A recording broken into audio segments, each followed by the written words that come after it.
The cash hit him in the chest. Not thrown hard. Not dramatically. Just released. Let go. The way you return something that was never yours to keep. $10,000 in a rubber-banded stack, and it landed against the most feared man in Seoul like a paperback novel tossing against a wall. Kwang-Ho Shin did not move. The black SUV idled at the red light on the edge of Itaewon's main strip, engine purring at a frequency that matched the price of the vehicle. His 4 bodyguards, spread across 2 cars, earpieces in, hands ready, had already clocked the woman approaching on foot and had not moved to stop her, because no one in their right mind chases a man like Kwang-Ho Shin down a public street. No one who understands what he is. This woman, apparently, did not understand what he was. She was still in her apron, dark brown skin catching the red glow of the traffic light, natural hair pinned up at an angle that had started the night neat and had since lost the argument. She'd run from the diner in flat shoes and no coat, which meant whatever she was about to say had not been planned. It was worse than planned. It was real. She leaned into the cracked window with the posture of someone who had said hard things to hard people before and had never once regretted it. "I'm a waitress," she said. "Not a charity case. You forgot your change, Your Majesty. If this story already has you gripped, hit that like button right now. Subscribe so you catch every batch of this. And drop in the comments. Do you think Maya should have thrown that money back? Let's talk about it." The window rolled up. The light turned green. The SUV pulled away. Inside the vehicle, Kwang-Ho Shin sat perfectly still for 11 seconds. His right-hand man, Park Sung-jin, seated in the passenger seat, did not speak. He had worked for Kwang-Ho for 6 years and had developed an almost biological instinct for when silence was the only safe response. This was one of those moments. Kwang-Ho looked down at the cash in his lap. Then he looked out the rear window. The woman was already walking back toward the diner, apron strings swaying, not looking back once. "Find out who she is," he said.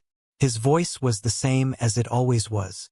Flat, even, like a surface with nothing underneath it. Park Sung-jin made a note. That was how it started. The Velvet Lounge sat between a phone repair shop and a pajamaka cart on a side street most tourists never bothered with. It was not a beautiful place. The sign outside had 2 dead bulbs. The booths had been reupholstered twice in the last decade, each time with slightly worse fabric. The espresso machine was currently held together by a rubber band and a prayer that had so far been answered. What kept it alive was atmosphere. The kind that can't be manufactured. Low lighting that made everyone look like they were keeping a secret. A sound system old enough to give jazz the warmth it deserved. And Maya Cho, who worked the Friday and Saturday night sets and the weekday double shifts in between, and who had a voice that made people set down their phones without realizing they'd done it. Maya was 28. She had her mother's Korean cheekbones and her father's refusal to apologize for taking up space. She'd come to Seoul 2 years ago with a duffel bag, a jazz repertoire, and a specific kind of optimism that had since been refined into something more durable. Not hope exactly, more like stubbornness wearing hope's clothes. She had rules. Not many, but the ones she had were non-negotiable. No handouts, no drama, no men who treated money like a personality. She'd broken the 3rd rule approximately 40 minutes ago by engaging with the situation at all. She'd fixed it by throwing the money back. Her coworker Jisoo was gripping the counter with both hands when Maya walked back in. "Maya!" Jisoo's voice was the specific pitch of someone trying not to scream. "Do you know who that was?" "A bad tipper," Maya said, and picked up her order pad. That was Kwang-Ho Shin. The name meant nothing to Maya. She said so. Jisoo stared at her. "He runs half the port operations between Busan and Incheon. He's connected to the Shin Syndicate. Maya, people don't... You can't just..." She pressed her fingers to her temples. "You threw money at him. I returned it. Same thing. Very different thing," Maya said, and went to check on table 4. She wasn't as calm as she looked. She knew that. She also knew that looking calm was frequently more important than being calm, especially in rooms where people were watching to see what you do next. She'd learned that from jazz. You hit a wrong note, you don't flinch. You play through it. You make it part of the song. She played through the rest of her shift. She did not think about his face. The way he'd sat through the entire meeting with his faction lieutenants without a single unnecessary movement.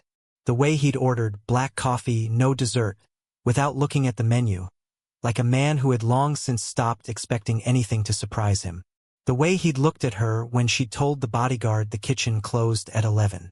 Not threatened, not annoyed, interested. The way a person looks at something they don't have a category for yet. She did not think about any of that. She was good at not thinking about things.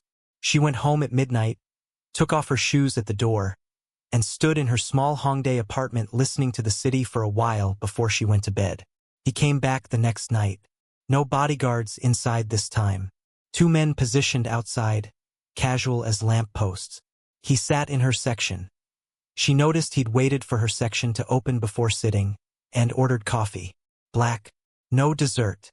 Maya brought it without comment. When he left, the tip was exactly 15,000 Korean wons on a 15,000 Korean wons bill. To the one. She stared at it for a moment. Then she pocketed it and cleared the table. He came back the night after that. And the night after. 4 nights in a row, same table, same order, same precise tip. On the 5th night, he arrived to find the diner empty.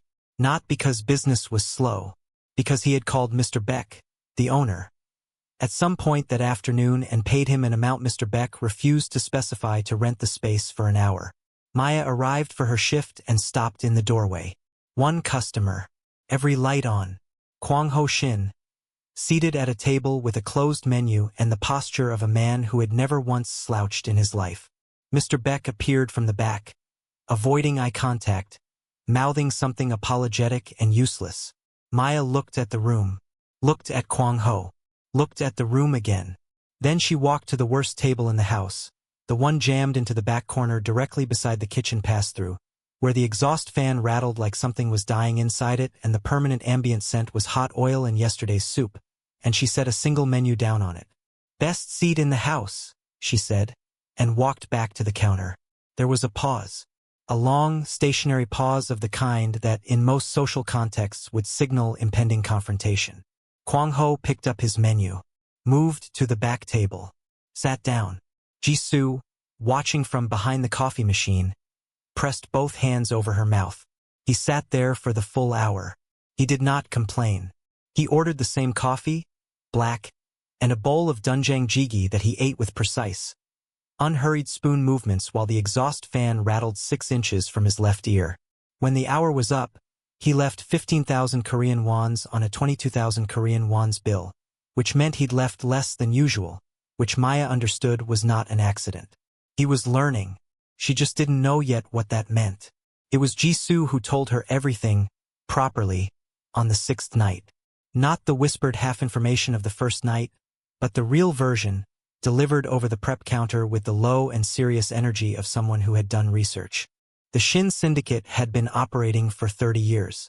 Kwang-Ho had taken over at 23, following the death of his father and the circumstances surrounding it. Circumstances that were rumored to involve a rival faction and were never formally investigated because the people who might have investigated them had quietly stopped pursuing the matter. He had restructured the entire operation in 18 months. He was meticulous, controlled, and according to everyone who had ever been on the wrong side of a negotiation with him, genuinely frightening not because he was violent, but because he was patient.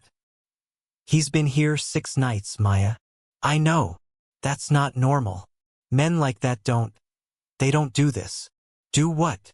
"Come back. Without a reason." Maya was quiet for a moment. Outside, through the diner window, she could see the shape of the 2 men he always left stationed on the street. Lamp posts with earpieces. "Maybe he just likes the coffee," she said. Jisoo gave her a look that deserved its own chapter. Maya went home. She stood in her apartment again. She thought about his face again, despite her policy against it. She thought, a man who hasn't smiled in a decade doesn't drive back to the same bad-smelling corner table 6 nights in a row for the coffee. She thought, this is where rules exist for a reason. She thought, I know. She went to bed. She did not sleep well. But she was back at the Velvet Lounge the next night, in her apron with her order pad, right on time. The orchestra showed up on a Tuesday. Maya didn't notice them at first because she was walking with her head down, the way she always did after a double shift. Hood up, earbuds in, running through the chord changes of a song she was still trying to learn. It was a jazz standard, something with a complicated bridge that she kept collapsing at the same point every time. A structural problem she was trying to solve by feel since she couldn't afford more lessons right now. She turned the corner onto the narrow side street that led to her subway station and nearly walked into the edge of a music stand. She stopped, pulled an earbud out. 15 musicians. String section, a piano wheeled out onto the uneven sidewalk tiles, and a conductor in a black coat who turned at her approach, made brief eye contact and raised his baton. The musicians lifted their instruments with the coordinated ease of people who had rehearsed this moment specifically. They began to play. It was the song she'd been humming. Not a cover. Not an approximation. It was her version, the specific phrasing she'd been working out, the tempo she kept in her head, the way she always stretched the second bar just slightly longer than the sheet music called for. It was the arrangement of the song as it existed in Maya's mind and nowhere else, except that now it existed here, on a Tuesday night on a side street in Itaewon, performed by 15 professionals for an audience of 1. People stopped.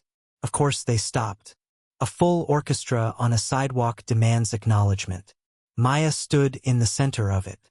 She could feel the music in her chest the way you feel bass through a floor. Her first emotion was confusion. Her second was something warmer and more inconvenient that she pushed down immediately. She looked across the street. He was there, of course, leaning against the wall of the convenience store opposite, hands in his coat pockets, watching with an expression that was not quite satisfaction and not quite hope but existed in the complicated country between them. When her eyes found his, he gave a single, slow nod. No flourish, no smile, just acknowledgement. I heard you. I did something about it. Here we are. She stood in the music for 30 seconds. Exactly 30. She counted. Then she walked through it, through the arc of bows and the open piano, through the warmth of it without stopping, and down the stairs to her subway station. She did not look back. But on the train, in the yellow-lit car surrounded by strangers heading home, she pressed her knuckles against her mouth and allowed herself, just briefly, just for 2 stops, to feel something about it. Then she put it away. She was good at that. She was less good at it by the 3rd week. It happened in small ways. The way she started noticing when he arrived, not by looking. She was disciplined about not looking, but by a shift in the room, something atmospheric, the way a space changes when a presence that's significant enters it. The way she began unconsciously timing her movements so she arrived at his table with less efficiency and more occasion, though she would have disputed this characterization strongly if anyone had pointed it out. The way she slid into the seat across from him one night without being invited and stole one of his fries without asking, because she'd been on her feet for 9 hours and she was too tired to maintain the architecture of distance she'd been constructing. He looked at the empty space on his plate where the fry had been. Then he looked at her. You could have ordered your own, he said. His Korean was formal, clipped, the linguistic equivalent of his posture. I didn't want my own. I wanted one of yours. She ate it. You have terrible table manners, by the way. Something moved across his face. I was not aware. The fork thing. With the burger. You've done it 3 times. It's... She searched for the word. Very concerning. I was raised to use proper utensils. For a burger. For all food. She looked at him for a moment. Then she reached across and picked up his burger with both hands. Her hands, his food, no permission requested, and held it out to him. This is how a human eats a burger, she said. Both hands. Don't think about it. Just bite. He looked at the burger. He looked at her. The particular quality of his stillness in this moment was the stillness of a man performing a rapid internal calculation that had no clear solution. He took the burger from her hands. Held it. His expression suggested this was more complex than defusing ordnance, though the physical actions were far simpler. He bit into it. It was messy. Immediately, definitively messy. Sauce at the corner of his lip.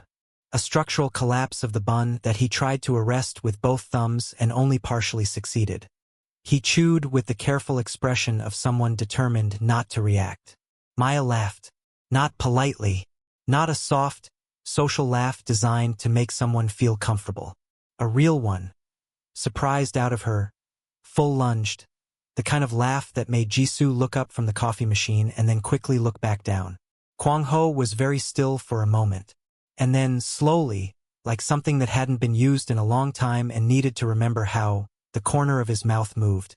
Not a smile. Almost a smile. The ghost of the idea of one. It was, Maya would later think, one of the most unexpectedly moving things she'd ever seen. Not because it was beautiful, but because it was so clearly difficult. Because it cost him something. She stopped laughing. They looked at each other across the terrible back table. The exhaust fan rattling its eternal complaint overhead. Okay, she said finally. That was better. It was Messier. That's the same thing. He looked down at the burger. Then, with the careful deliberateness of a man making a decision he intends to stick to, he took another bite. They didn't speak for a while after that.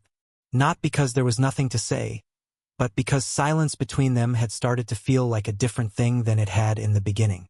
It had started to feel like room. Space that belonged to both of them equally. It was Jisoo who found Maya in the back storeroom at the end of that shift, separating napkins into bundles with the focused attention of someone using a small task to avoid a large thought. You're smiling, Jisoo said. I'm not. You were.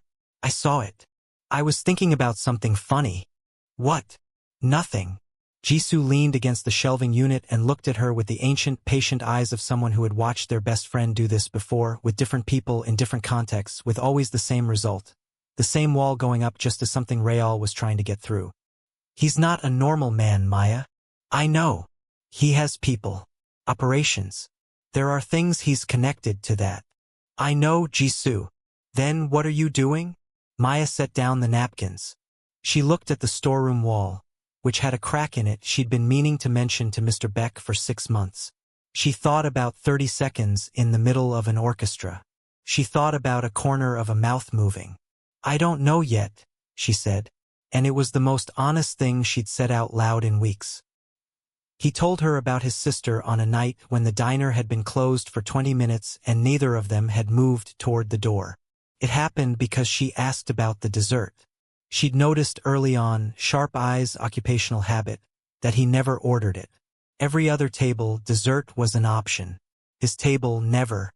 When she finally asked, it was casual, the way she asked most things that mattered to her, disguising curiosity as small talk. He was quiet for a moment. And then he told her. His sister, Minseo. Younger by 4 years. She had a habit. Every time they shared a dessert, she would wait until he was nearly finished and then take the last bite without asking, because she said the last bite was always the best one and he was too slow to deserve it. He had found this annoying his entire childhood. She had died in a car accident when he was 23. The same night. The same night that changed everything, that set the sequence of decisions in motion that led to where he was now, what he was now. He didn't say any of that last part. He stopped at the facts. But Maya heard the shape of what he wasn't saying, and she understood it without needing it spelled out. She didn't say she was sorry. She had learned a long time ago that sorry is sometimes just the sound of someone not knowing what else to do, and she always tried to do something else. She went to the kitchen. She came back with 2 bowls of bingsu, shaved ice with red bean and sweet condensed milk, the dessert most likely to be in the refrigerator at this hour in this diner. She set one in front of him. Different dessert, she said. Different memory. Start there. He looked at the bowl. The ice was already beginning to melt slightly at the edges, the red bean sinking slowly into the sweet white depths of it. He looked at it the way he sometimes looked at things she did, with an expression that seemed to be deciding how to file it, what category it belonged to, because his existing categories didn't quite fit. He picked up his spoon. They ate. The diner was quiet. The city outside did its usual city things, indifferent and continuous. Maya watched him take the first bite and felt something settle in her chest. A kind of recognition she didn't have words for yet. She'd seen people eating dessert her entire working life and it had never meant anything. This meant something. She just wasn't sure she was ready to know what. She told herself, this is a man with a complicated life. This is not your situation to walk into. She told herself this clearly, with full conviction, while looking at him across a bowl of melting bingsu. She told herself this, and she kept showing up. 3 weeks in, she started noticing things he did when he thought she wasn't watching. Not dramatic things, small ones. The way he moved people's water glasses slightly further from the table edge when he sat down, as if preventing an accident no one else had anticipated. The way he always positioned himself facing the door, not obviously but always, the way you do when being aware of exits is something your body has learned to insist on. The way he tipped his head slightly to the left when she was talking, like he was making sure he heard every word. She had spent 2 years in Seoul learning how to read rooms. It was a professional skill first. You need to know your audience before you open your mouth to sing, and it had quietly become a personal one. She could tell within 30 seconds of walking into a space whether the energy was safe, curious, hostile, or grief-stricken. She could tell which customers were celebrating something and which ones were drowning it. She knew what a man looked like when he was performing himself versus being himself. She'd been around performers her whole life, including the mirror. Kwang-Ho Shin was mostly performance. She knew that. The stillness, the measured language, the silence as a power tool, all of it was architecture. A structure built to function in a specific environment. She'd seen him dismantle a room simply by walking into it. She'd watched his own bodyguards recalibrate when his mood shifted by 3 degrees. But at the back table, with the exhaust fan rattling and the soup smell coming through the pass-through, some of the architecture came down. Not all of it, just enough. The difference between a building with all the lights off and a building with one window lit. She was drawn to the lit window. She knew it. She was not happy about it. On a Thursday night with no customers left and the chairs already up on the tables, she found him at the broken espresso machine, which had finally surrendered completely that afternoon and now sat open on the counter with its insides exposed like a field surgery. He was looking at it with the specific expression of someone who had diagnosed the problem and found it straightforward. "Do you know what you're doing?" she asked. "The solenoid valve is stuck. There's a workaround." He didn't look up. "Do you have a small flathead screwdriver?" She found one. She handed it to him. She watched him work. He moved through the repair with the same quality of attention he brought to everything. Precise, unhurried, not showing off. He didn't explain what he was doing unless she asked, and when she asked, he explained it simply and completely, no performance, no condescension. He just knew how the thing worked and he fixed it, and that was that. 15 minutes later, the machine hissed back to life. "How do you know how to do that?" she asked. "I learn how things work." A pause. "It's useful to understand mechanisms." She looked at him. "Do you mean espresso machines or people?" He looked up then. Something in his eyes that was not quite amusement, but in its general neighborhood. "Both," he said. She laughed. Smaller this time, quieter, and went to make 2 coffees. She made his the way he always ordered it, black, and made her own the complicated way that had 4 steps and involved oat milk she kept in a special spot in the refrigerator because Mr. Beck kept using the communal oat milk for things it wasn't meant for. She brought both cups to the back table. She sat down. He came and sat across from her. They drank coffee in the empty diner at 11:30 at night, and neither of them named what was happening, which was a choice they were making together even without having agreed to it.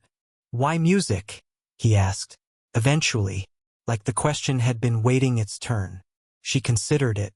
She didn't give the quick answer, the performance answer, the one she gave journalists when she'd had press for a short period in New York and they'd asked her to make herself legible. "Because it's the only place where being 2 things at once doesn't feel like a problem," she said. "I'm too American for Korea and not Korean enough for a lot of Americans, and too." She gestured vaguely at herself. "Everything depending on the room. But in music, all of that is just texture.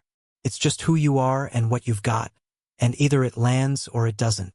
She looked at her coffee cup. "Jazz especially, because you can't fake your way through it. You can be technically perfect and still sound empty. People can tell. They don't always know why, but they can tell." He was listening with the full left tilt of his head. "What can they tell?" he asked. "Whether you're playing what you know or playing what you feel." She looked up. "They're different things." He was quiet for a moment, something moving behind his eyes.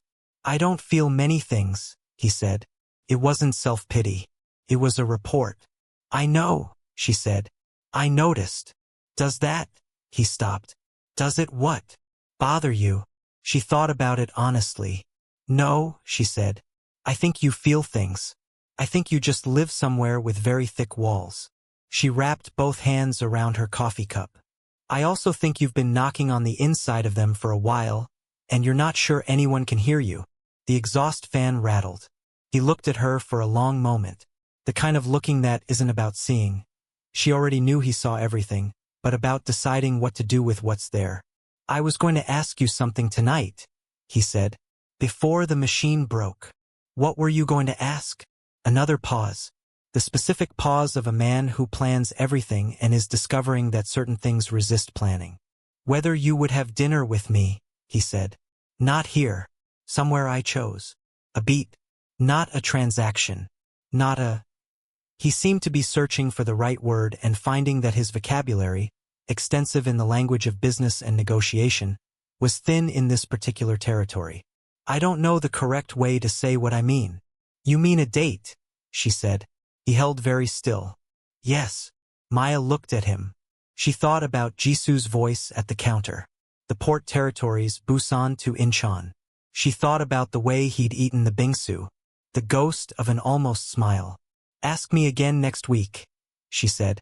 Ask me on a night when the machine isn't broken and I'm not tired and you can actually look at me when you say it instead of at the screwdriver. He looked directly at her. Ask you on a night like tonight, then. She blinked. I'm looking at you, he said. I'm not tired. And the machine is fixed. The room was very quiet. The city outside, indifferent as always, continued its business. Inside, in the back corner booth next to the rattling exhaust fan, Maya Cho sat across from Kwang-Ho Shin and felt something in the architecture of her own careful life develop a crack. Not a collapse, just a crack. The kind that lets light through. Next week, she said again. Quieter this time. Less certain. He nodded. He didn't push. He picked up his coffee and drank it and let the silence be what it was, which was an answer if you knew how to hear it. She walked home that night without her earbuds in for the first time in longer than she could remember. She let the city be loud around her, the street vendors and the late buses and someone 2 floors up practicing guitar badly. All of it, every bit of it. She was thinking about what she'd said. About playing what you know versus playing what you feel. She was starting to suspect she'd been doing one of those things longer than she'd realized, and that the problem, the structural problem she couldn't solve, the collapsed bridge she kept hitting, wasn't in the music at all. She walked home. She did not come to any conclusions, but she stopped fighting the crack in the wall. Just for that night. Just for the walk home. She let it be there. The Friday night set was the best she'd done in months. She felt it from the first note, that rare alignment where the voice, the body, the room, and the moment all agree to be in the same place at once. Her pianist, Dae-young, felt it too because he started playing differently halfway through the second song, following her instead of holding the center, which was the right call. You don't anchor a current. You move with it. She sang 4 songs and a half. The half was because halfway through the 5th she forgot the audience was there, genuinely forgot the way you can forget your breathing, and sang the bridge of it to a specific corner of the room where a man in a dark coat sat with an untouched coffee, head tilted left, listening with the full weight of his attention. She didn't realize she'd done it until Dae-young kicked her ankle lightly under the piano. She finished the song facing forward. The room applauded. Kwang-Ho did not applaud. He was the only one who didn't, and somehow that was the thing that got to her, not as an insult but as the opposite. Everyone else was performing their appreciation. He was just having it. After the set, Mr. Beck was already counting receipts and Dae-young was putting on his coat, and the room was doing its end-of-night exhale, that gentle deflation of a space releasing its held breath. Maya changed out of her performance dress in the back and came out in her regular clothes to find most of the lights already dimmed. Kwang-Ho was still at his table. She went behind the bar, poured herself a glass of water, and stood there a moment just existing the way you need to after you've been performing for an hour. You sang to me, he said, from across the room, without moving. I sang to the room. The room was behind you. You turned. She said nothing for a moment. Good ear, she said finally. I've been told. She came out from behind the bar. She crossed the room and stopped at his table. Not sitting, just standing, water glass in hand, looking at him. "You were going to ask me properly tonight," she said. "I was. So ask." He looked up at her. And in the dim, mostly empty velvet lounge, with the last of the tables unoccupied and the city doing its quiet late-night version of itself outside the windows, Kwang-Ho Shin opened his mouth to ask Maya Cho to dinner in a way that was not a transaction and not a territory claim and not a thing he knew how to do. The window exploded inward. Not one window. 3 simultaneously, the front 2 in the side panel, and the sound was enormous and wrong. The sound of reality tearing open at the seams, glass across every surface, a pressure change in the room that Maya felt in her teeth before she understood what it was. Kwang-Ho was already moving. He covered the distance between his chair and her position in 1.5 seconds, and the table was already overturned between them and the door before Maya had fully processed that the door was the threat. He moved her behind him with one arm. Not gentle, not rough, efficient, the way you handle something valuable in a collapsing situation, and his other hand reached for something at his jacket that she didn't examine. 6 men came through the broken windows and the front door in a sequence that was clearly rehearsed. Dark clothes, faces covered, moving with the practiced coordination of people who had done this before and expected it to go a certain way. They had not accounted for the man they were there for. Kwang-Ho's entire quality of presence changed. There was no other way to describe it. The careful stillness of him, the controlled, meticulous, measured version of him that Maya had been watching for 3 weeks, disappeared. What replaced it was older and harder and moved on instinct rather than deliberation. He grabbed the cast iron skillet from the pass-through in the same motion that he used to block the first attacker, and it connected with the sound of something definitive. 2 men in the first 30 seconds. He was not performing. That was the thing that stayed with Maya even as she was pressing herself behind the bar. Even as her heart was doing something evolutionary in her chest, he was not performing. There was no audience for this. This was just what he was when circumstances required it. Efficient. Brutal, terrifyingly calm. The fire extinguisher left the wall bracket in his hands and became a weapon before the pin was even pulled. A bar stool. A section of shelving that he used as a shield and then as a battering ram. He was not trying to be dramatic. He was trying to solve a problem. 3 men down. 3 still moving.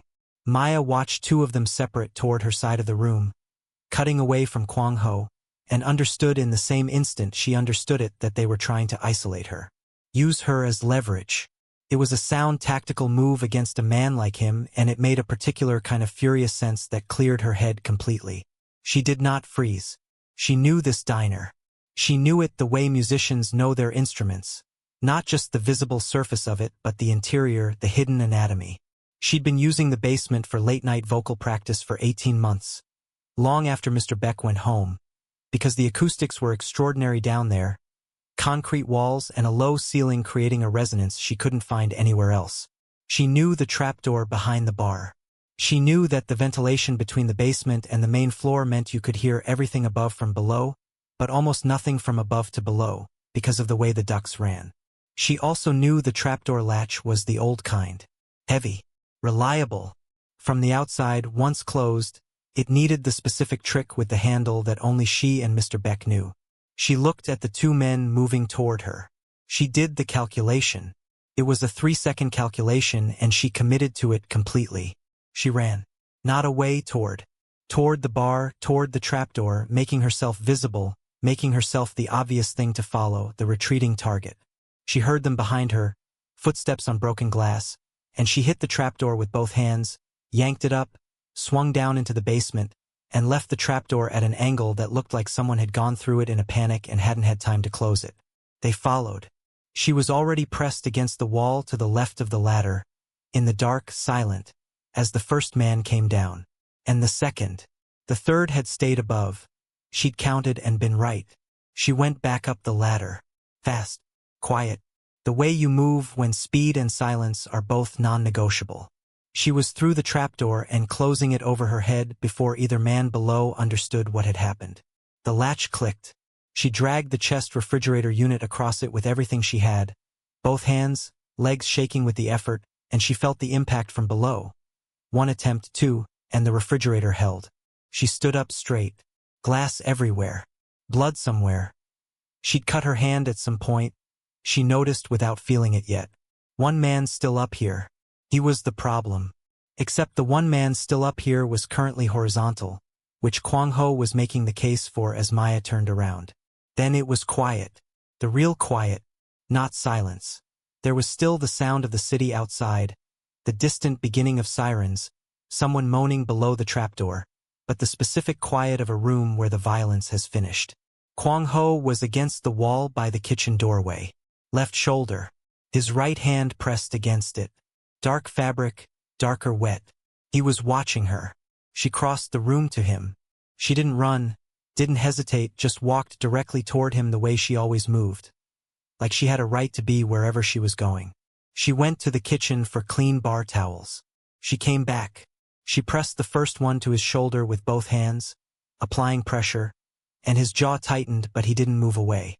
"How bad?" she said. "Grazed. Not deep." She worked. The sirens were closer now. While she was folding the second towel into a compress, his phone lit up on the overturned table beside her. She wasn't trying to read it. She wasn't looking for it. But it was there, and it was lit, and the message was visible, and her eyes processed it before she could choose not to. Numbers. Port names she recognized from what Jisoo had told her. And then, at the end, the shipments confirmed before Busan handoff. She finished tying off the compress. She stood up. She looked at him. He was already watching her face. "How bad?" she said again. Different question. Same words. He held her gaze. He did not make it easier by looking away. "Bad enough," he said. The sirens were close now. Maya could see blue and red light beginning to reflect off the broken glass on the floor, the room strobing with it. "Then you should go," she said. He looked at her for one more second. Two. The length of a breath. Then he straightened, pulled on his coat, and walked through the side door that she hadn't known he'd already identified as the secondary exit. She stood alone in the velvet lounge. Glass on every surface. The refrigerator humming over the trapdoor. Her hand bleeding quietly onto the floor. The police arrived 3 minutes later. She told them what she could. She didn't lie. She just didn't say everything. 3 days. That's how long the silence lasted. 3 days of Maya going through her shifts with the particular kind of focus that is less about concentration and more about not letting your mind land anywhere specific because specific places hurt. Jisoo watched her. Didn't push. Brought her tea she didn't ask for and cleared tables in her section without being asked and was, in general, the specific kind of good friend who understands that presence is sometimes more useful than speech. The police had come twice. Standard questions. She'd answered them the same way both times. Careful, honest, incomplete. The attackers in the basement had been found. 3 men from a faction she didn't recognize by name, but whose description matched what she remembered from every careful, overheard conversation across the back table over 3 weeks. The velvet lounge was closed for repairs. The windows boarded. Mr. Beck was talking to his insurance company with the stunned energy of a man discovering the limits of his policy language. Maya sat in her apartment and did not call anyone. She tried to practice. She sat at her keyboard, the small one against the wall of her apartment, and played through the changes she'd been working on, the complicated bridge, and for the first time in weeks she collapsed at it again. The structural problem was back. The thing she thought she'd solved was unsolving itself. She put her hands in her lap. She thought about a phone screen lighting up. Port names and shipment logistics, the architecture of something that moved through the legal world's underside, invisible and continuous. She thought about the way he'd said bad enough. Not defensive, not minimizing, just honest.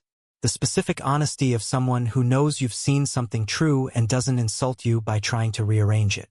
She thought about 6 nights of coffee, an orchestra on the sidewalk, a bowl of bingsu, a fixed espresso machine, a half-sung song in a direction she hadn't meant to send it. She thought about the way he'd moved when the windows came in. Not the violence of it. She'd processed that and filed it. She was a practical woman, but the afterward. The way he'd pressed his own hand to his own shoulder and not asked for help. The way she'd walked toward him anyway and he'd let her. The way 2 people can build an entire understanding in the space of changing a bandage. She was not a woman who needed to be saved. She had been very clear on this, with herself and with everyone who'd ever needed to know it. But she'd been the one doing the saving, in the basement, with the trapdoor and the refrigerator and 300 pounds of sheer stubbornness. And afterward, he had looked at her the way you look at someone who has just shown you a version of themselves that neither of you expected, and you find that it doesn't change anything except the magnitude. On the fourth day, she got a message from a number she didn't recognize. The message said, "Mr. Beck tells me the repairs will take 2 weeks. I have arranged for the costs to be covered. He does not know it was from me." She stared at it. Then she typed, "That's not the same as a tip. I know the difference." A pause. Then yes. Another pause, longer. "There is a matter I'm handling. It may take time. I wanted you to know I hadn't left." She read it 3 times. She thought, a man who dismantles territories and controls ports, and has never once had to explain himself to anyone, is typing me a message in the middle of the night to tell me he hasn't left. She typed, "I know."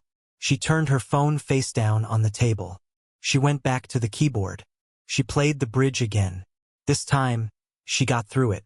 It was Mr. Beck who told her about the legal situation, and she was 90% certain that was not an accident. That Beck had been positioned to tell her that information was moving through him the way water moves through a system, following the channels available. The story, as Beck told it, was technical, tangled, and delivered with the frightened energy of a man reading from a script he'd been handed without context. The core of it was this: a financial crimes investigation, opened on the basis of documentation that had been provided by a source with obvious interest in the outcome, was being used to freeze assets and create legal exposure at exactly the moment when certain operational matters needed resolving.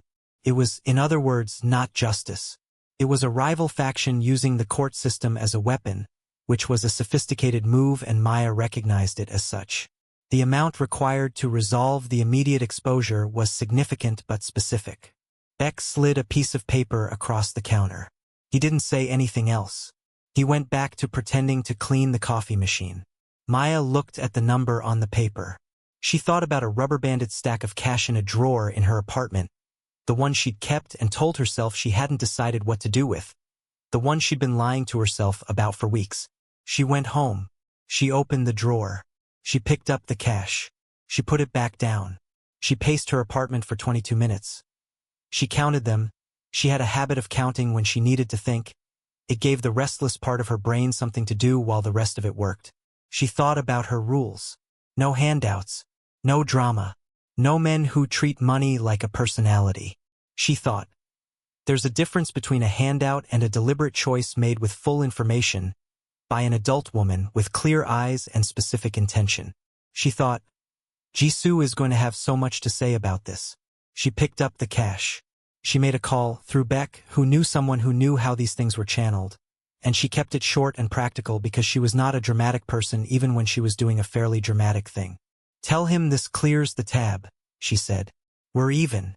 And the next tip he leaves had better be a completely normal amount." She hung up. She sat in her apartment and looked at her hands for a while. The cut from the broken glass was healing. The bridge of the song was solved. She was still herself. She checked for this specifically, pressing a hand to her sternum. Yes, still there, still whole, still no one's charity case. She was still herself. She'd just made a choice. They were not the same thing. He came back on a Tuesday night 3 weeks later. The Velvet Lounge was reopened, the windows intact, the exhaust fan newly replaced because Mr. Beck had taken the insurance payout with surprising assertiveness. The back table was still the worst table in the house, which Maya had specifically requested remain so. She saw him come in. She finished her table, pocketed her pen, and walked over. He was standing, not sitting, coat on. He hadn't moved toward a seat, which was unusual. He was looking at her with the expression she had learned to read, the one that meant something had been calculated and concluded, and this was the delivery moment. "I was going to ask you to dinner," he said, properly this time, on a night with no broken machinery and no, a very small pause, interruptions. She looked at him. "You could have just texted. I thought this required." He seemed to search for the word. "In person." She crossed her arms. Not defensively, just because she was thinking and she thought better with her arms crossed. You understand, she said, that I know what you do, what you are. Yes. And I know that retired is a complicated word in your situation. Yes. And I'm not someone who is going to look the other way on things that matter. I know. She uncrossed her arms. Where? He blinked. She watched him recalibrate. He'd been prepared for more friction. She could see it, and the absence of it had thrown off his timeline. There is a restaurant, he said, near Gyeongbokgung, the kind that requires a reservation 6 months in advance. Did you make one 6 months ago? A pause that answered the question. I had it covered, he said. She shook her head, slowly, but she was almost smiling. The almost smile. She had one now too, she'd discovered. She'd caught it in the diner mirror a week ago and understood it had been assembled, piece by piece, from the same place his almost smile had come from, like they'd been constructing matching things without knowing it. 7 o'clock, she said. I'll meet you there. I'm not being picked up in the SUV. Of course. And Kwang-Ho, she said his name deliberately. Not Sir, not Mr. Shin, not the carefully maintained neutrality of the last 2 months. His name, first name, which she had never used directly before. He went very still. If you leave another $10,000 on a $15 bill, I will return it. We've established this. I know, he said, and this time, the corner of his mouth moved and kept going, past the ghost, all the way to something that could be properly called a smile, small and careful and new, like something that had been in storage for a decade and had forgotten how its own weight felt. She pocketed her pen. She walked back to her tables. She did not allow herself to smile fully until she was in the kitchen, back against the cold prep counter, where Jisoo found her 30 seconds later. Jisoo looked at her face. Oh no, Jisoo said. Oh yes, Maya said. 6 months later, the jazz club had no name yet when construction began. There was a building in Gangnam, corner lot, high ceilings, the kind of bones that don't lie about what a space wants to be, and the man overseeing its renovation had a very specific list of requirements. The acoustics were not negotiable. He had hired an audio engineer from Germany and a Korean architect who specialized in concert halls and had watched them argue about wall density for 3 hours without any visible impatience, because he understood that getting a thing right takes as long as it takes. The sound system took 6 weeks to install. The stage was positioned not for visual maximization, not to be seen from every seat, but for sound projection, optimized for a voice in the alto to soprano range with a specific phrasing preference that ran slightly behind the beat. Anyone who knew enough about acoustic engineering to notice this would find it unusual. Anyone who knew the headliner would understand immediately. The name of the club eventually was Velvet. One word. It required no explanation. Maya was the headliner. 3 nights a week, Friday through Sunday, sets at 8 and 10. Her name was on the door in clean lettering, not too large, the way she'd specifically requested. Not a marquee. I'm not a marquee person, please, and the reservation list for opening weekend had filled in 90 minutes. She wore a green dress on opening night, the specific color of the inside of a matcha leaf, and she stood in the wings for 90 seconds before going out, the way she always did, letting the room breathe at her before she breathed it back. The house was full. She sang. She sang the way you sing when the room was built for you, when the acoustics catch your voice and hold it rather than letting it scatter, when the piano under Daeyoung's hands is properly in tune for once in the audience. Her audience, full and present and leaning forward, is doing the right thing, which is listening. She sang the jazz standards she'd been working for years, the ones she'd hummed on side streets in Itaewon. She sang the bridge she'd spent months solving and finally understood on a night alone in her apartment with her hands in her lap. She sang one original piece near the end of the second set that she hadn't told anyone about, that she'd written in pieces over 6 months in the margins of her practice notebooks, and when she was done with it the room stayed quiet for 3 full seconds before anyone applauded. That specific silence that is the best response a song can get, the silence that means we needed a moment. He was at his table in the back corner. Not the worst table in the house. This was his club, and the worst table was his by birthright if he wanted it, but he'd chosen something different, a corner, still always a corner, facing the door because some habits are structural and not worth fighting, but with a clean sightline to the stage. He had not drunk his coffee. He had not taken his eyes off her. She'd seen him when she walked out. She always saw him. She didn't look at him during the sets, professional discipline, audience belongs to the whole room. But she knew precisely where he was the way you know where north is, not because you're checking but because the orientation is in your body. After the last set, the crowd filtered out slowly, warm and reluctant the way good audiences are, and the staff began the efficient quiet work of closing. Dae-young packed up the piano cover with the satisfied energy of a man who knows the night went right. Mr. Beck, who'd been brought on as front-of-house manager at Maya's specific insistence and Kwang-Ho's immediate agreement, was counting the reservation book with undisguised joy. Maya changed out of the green dress. On it, a single red rose, stem trimmed to exactly the right length, placed diagonally across the center of the table. And beside it, on a small white napkin, a single coin, 10 Korean wons, the smallest denomination in circulation, the Korean penny. She stopped. She looked at it. She picked up the coin. She looked across the room.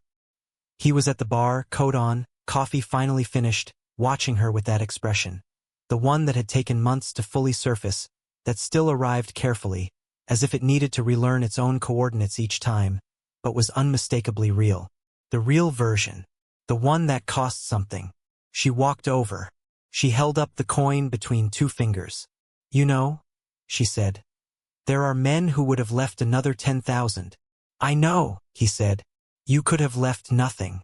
That would have been fine too. I know. She looked at the coin in her fingers.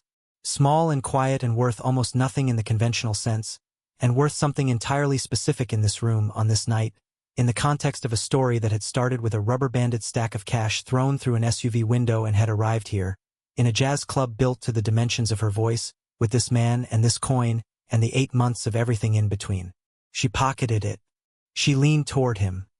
Not rising on her toes, she was exactly the right height for this, she'd recently decided, and she said very quietly, the only thing there was to say, now that's more like it. The corner of his mouth moved, and kept going. All the way. The full thing finally, after 11 years or however long it had actually been since something made it worth smiling at. It was not a large smile. It would never be a large smile. That wasn't who he was, and she wasn't trying to change who he was. She was just here in the same space, both of them being exactly who they were and finding that it worked. That it more than worked. She went to get her coat. He held it. She didn't comment on this. She simply let him. They walked out of velvet together into the Gangnam night, and the city did what cities do. It continued indifferent and luminous, full of its own business. They became part of it. Two people walking. Here is what the story of Maya and Kwang-Ho is really about, underneath the jazz and the shattered windows and the $10,000 in a rubber band. It is about what happens when two people who have built very good walls, for very good reasons, accidentally find the one crack in each other's architecture that lets the light come through. Maya's walls were built from a life lived between worlds, from the specific exhaustion of never quite fitting, from learning that needing nothing from anyone is the safest way to never be disappointed. Kwang-Ho's walls were built from grief and necessity and a decade of being exactly what his environment demanded, at the cost of everything else. They did not save each other. That is important.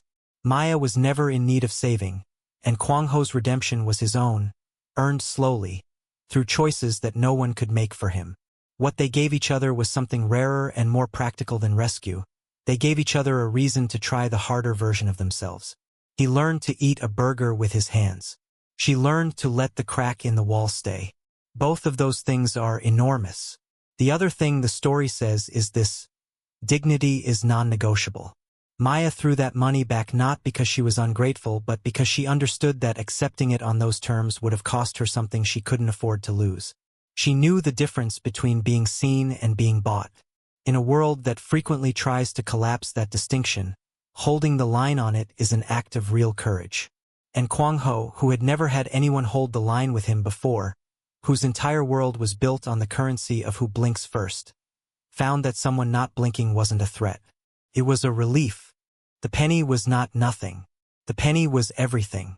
It was a man who has run ports and territories and operations that move through the world's hidden infrastructure, offering a 10-won coin and meaning it sincerely. It was the difference between power used as performance and power made quiet and specific and personal. It was, in the end, the right tip. Thank you so much for staying until the last word.